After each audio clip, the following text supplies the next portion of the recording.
मैं अनुपम जी, नूतन जी का बहुत धन्यवाद देना चाहूँगा कि वो कुरार में जो उनकी स्कूल है, स्वामी विवेकानंद स्कूल, तो यहाँ पर उन्होंने इस प्रकार का कार्यक्रम रखा है, तो बहुत बहुत धन्यवाद देना चाहूँगा। जो ग्राउंड ज़ीरो होता है, जहाँ पर ड्रग रिलेटेड एक्टिविटी होती है, जो स्लम पॉकेट्स होते हैं, तो वहाँ पर इस प्रकार का कार्यक्रम रखना आई रियली अप्रिशिएट। एक नशा मुक्त भारत की तरफ एक बहुत अच्छी पहल है ये। तो मैं ऐसे और जहाँ पर ड्रग रिलेटेड एक्टिविटीज़ होती है तो वहाँ पर जाना ज़्यादा पसंद करता हूँ rather than going to a hall या फिर कोई पॉश इलाके में। तो उनका बहुत धन्यवाद मैं करना चाहता हूँ। साहब, नशा मुक्ति को लेकर के आपको इतनी बड़ी आपने कार्रवाई किया था पिछले वर्ष, हमको जवाब देना है, ना ही जिनका आपने नाम नहीं उनको जवाब देना है। मुझे सिर्फ 2 जन को जवाब देना है। एक है मेरी राष्ट्र माता भारत माता को जवाब देना और एक मेरे संविधान को जवाब देना।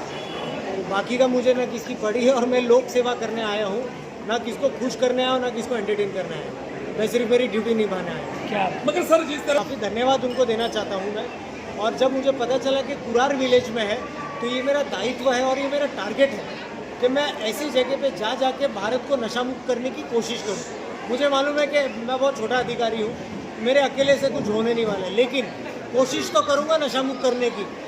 उसमें से अगर 2-3 परिवार भी सुधर जाए, 2-3 बच्चे राष्ट्र की सेवा में चले जाए तो मैं अपने आप को सफल मानूंगा। तो आपको रोल मॉडल बच्चे समझ रहे हैं, यहाँ के जो कार्यक्रम के आयोजक हो वो भी। सबसे पहले आपके 2 प्रश्नों के 2 भाग में जवाब दूंगा। मैं कोई रोल मॉडल नहीं, कोई हीरो नहीं हूँ।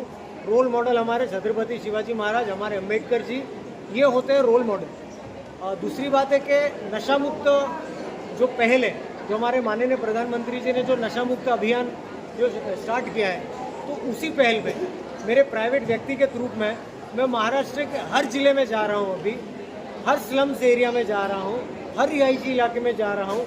मैं अभी कार्यरत हूँ चेन्नई में, थोड़े दिन पहले मेरी ट्रांसफ़र मुंबई में हुई, अभी वो ऑर्डर का वेट कर रहा हूँ। लेकिन जब भी सैटरडे संडे में रहता हूँ मेरे परिवार के साथ में महाराष्ट्र में, तो हर जिले में जाने की कोशिश करता हूँ।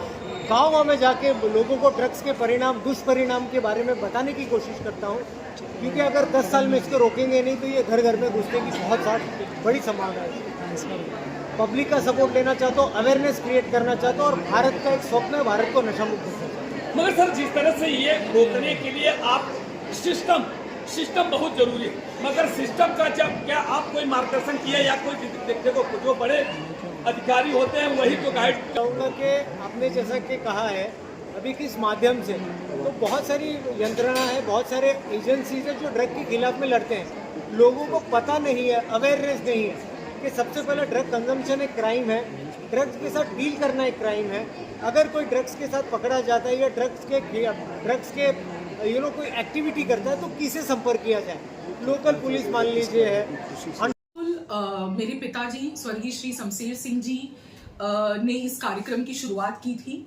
उनका श्री शमशेर सिंह जी की द्वारा ही शुरुआत किया गया था। उन्हीं के पद चिन्हों पर चलकर हम हर वर्ष ये जो आपने देखा कि पुरस्कार वितरण समारोह बच्चों के लिए, शिक्षकों के लिए जो 35 साल से शिक्षा के फील्ड में अपना योगदान दे रहे हैं, और सिर्फ शिक्षा के माध्यम से नहीं, उन्होंने बहुत सारे गरीब बच्चों को अडॉप्ट किया है। उनके शिक्षा का पूरा खर्च वो देते हैं, चाहे वो उनका यूनिफॉर्म हुआ, चाहे बैग हुआ, चाहे बुक्स हुआ, चाहे फीस हुई। तो ऑफ कोर्स ये एज अ रिस्पॉन्सिबिलिटी हमारी जिम्मेदारी बनती है कि उन शिक्षकों का भी सम्मान होना चाहिए। धन्यवाद। आज वार्षिक पुरस्कार वितरण समारोह था और उसके साथ साथ हमने यहाँ के बच्चों के लिए, यहाँ की जनता के लिए एंटी ड्रग ड्राइव का कार्यक्रम रखा था, जिसमें माननीय आदरणीय श्री समीर वानखेड़े जी उपस्थित हुए और उन्होंने बहुत ही बढ़िया बच्चों का एंटी ड्रग ड्राइव के ऊपर सेशन लिया।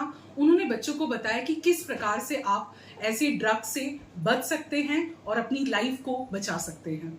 आप स्लम एरिया में स्कूल चला रही हैं, जो बच्चे होते हैं गरीब तबके के होते हैं, काफ़ी ऐसे बच्चों को शिक्षा देना और उन्हें बिल्कुल स्लम एरिया में लोगों तक मूलभूत सुविधाएं पहुंचाना और यहाँ के बच्चों को और यहाँ के पेरेंट्स को काउंसिल करना, ये एक बड़ा टास्क होता है।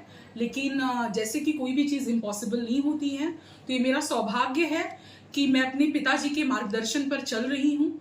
मेरे पिताजी ने जो राह दिखाई थी कि बेटा पॉश एरिया में, बड़े एरिया में लोगों से बात करना, उनको समझना बहुत आसान होता है, बट